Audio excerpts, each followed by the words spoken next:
town where the Windrush generation has made a big impression.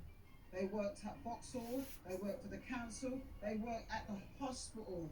A lot of nurses, Enoch Power, who in his role, I think he was Minister for Health, people don't know, he actually went to the Caribbean and recruited, the ancestors to come and work here. So that somehow have got missed in the narrative. Every year I get emotional. Every year I remember my dad. My dad was a hat man. He used to dress really good. And they brought style, they brought colour.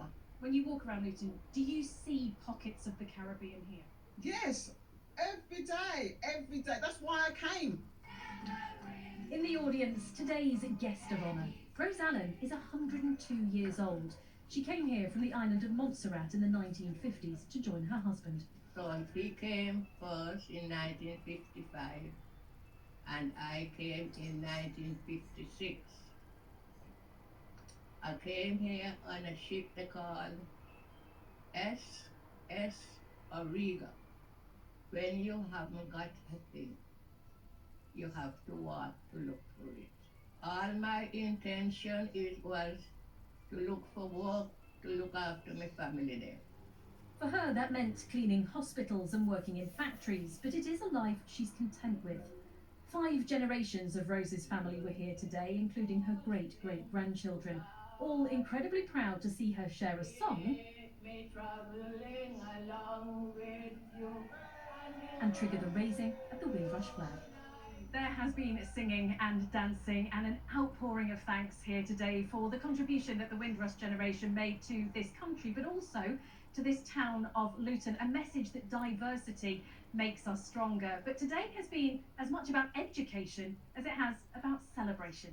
Sadly, they faced some racism and it wasn't as easy as they made it out to be.